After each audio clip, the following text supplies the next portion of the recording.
এই পৃথিবীর মধ্যে একটা সন্তান মার পেটে যখন ছিল, মায়ের পেটে থেকে মায়ের সঙ্গে কথা বলতো, মা কথার জবাব দিয়ে দিতেন, মা সন্তানের আওয়াজ শুনতেন, সন্তান মায়ের কণ্ঠ শুনতেন। সুবহানাল্লাহ। এখন প্রশ্ন হলো, হুজুর ওই সন্তানের মায়ের নাম কি? ওই সন্তানের মায়ের নাম হলো হযরতে মারিয়াম আলাইহিস সালাম। এখন প্রশ্ন হলো, হুজুর মারিয়াম আলাইহিস সালামের স্বামীর নাম কি? তার স্বামী ছিল না, স্বামী ছাড়াই আমার আল্লাহ পেটে সন্তান দিয়া দিছে। এর দ্বারা প্রমাণ হয়ে যায় ইন্নাল্লাহা আলা কুল্লি শাইইন কাদির। ঠিক কি না? আল্লাহ রাব্বুল আলামিন বাপ মা ছাড়াও সন্তান দিতে পারে কি পারে না? এখন বলবেন, হুজুর বাপ মা ছাড়া আবার সন্তান হয় কেমনে? তাইলে আমি রাজা পুরাই প্রশ্ন করি, আদম আলাইহিস সালামের আব্বার নাম কি? হাওয়া আলাইহিস সালামের আব্বার নাম কি? মাও নাই বাপও নাই, বাপ মা ছাড়াও আমার আল্লাহ সন্তান দিতে পারে, আবার বাবা ছাড়াও মহিলার ঘরে সন্তান দিতে পারে, আবার বাপ মার মাধ্যমেও আমার আল্লাহ সন্তান দিতে পারে। আমার আল্লাহ যে সব কিছুর মালিক, ক্ষমতাবান আল্লাহ প্রমাণ দিয়ে দিলেন। এই জন্য সন্তানরা পেটের ভিতর থেকে বলে, মা কখন খাবেন?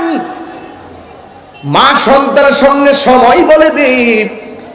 যে সন্তানটা কথা বলতো তার মায়ের নাম হলো মারিয়াম, আর যে সন্তানটা কথা বলতো তার নাম হলো হযরতে ঈসা রুহুল্লাহ। সুবহানাল্লাহ।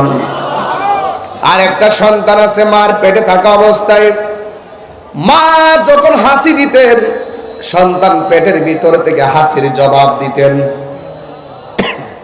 ক্ষমতা আসেনি? দেয় কে? আরো জোরে দেয় কে?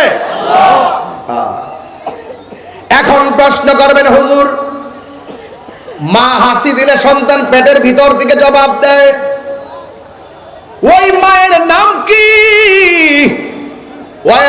ওই মায়ের নাম হলো হযরতে উম্মুল খায়র ফাতেমা সানি। উম্মুল খায়র ফাতেমা সানি।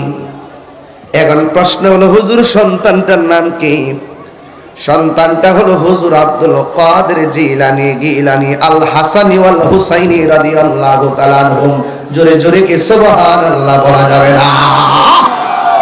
আল্লাহু আকবার বলেন। তার দয়ালেরি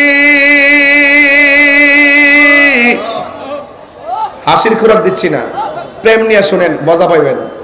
একটু ভাবেন, কোথায় ছিলেন, কোথায় আসছি, কোথায় যাবো, একটু চিন্তা করেন। প্রাণ দয়ালে রে গৃহস্থেরা দলে দলে, হাঁস মুরগি কতই পালে, সন্ধ্যা হলে ডাক দিয়া লয় ঘরে। যার যত পালিত ছিল সকলে তো ঘরে নিল, আমি একা রইলাম অন্ধকারে।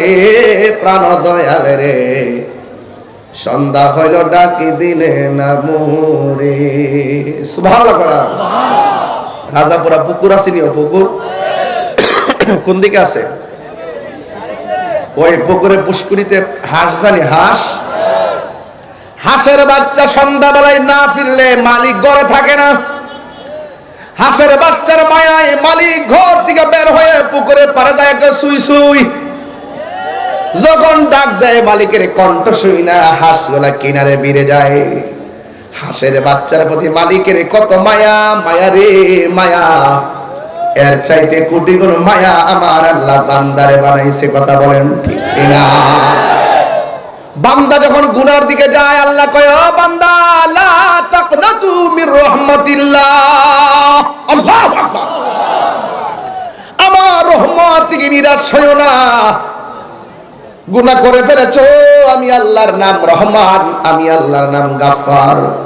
যদি ওই নামটা যদি বানাইয়া আল্লাহর কাছে ক্ষমা চায়, জবান খুলে বলুন, আমার আল্লাহ রহমতের কিনারায় ভিড়াইবে কি ভিড়াইবে না? প্রাণ দয়ালে রে আর পরীক্ষার সময় নাই, কর জুড়ে ক্ষমা চাই, শেষের খেয়া না নিলাই আমারে, আমার দিন কি এমনি যাবে, লোকে তোমায় কি বলিবে, এই দুঃখ রইল তাহিরির অন্তরে, প্রাণ দয়ালে রে, সন্ধ্যা হইল ডাকে দিলে না মোরে, সন্ধ্যা হইল ডাক দিলে না মোরে, প্রাণ দয়ালে রে, সন্ধ্যা হইল ডাকে দিলে না মোরে। জোরে জোরে কি সুবহানাল্লাহ বলা যাবে না?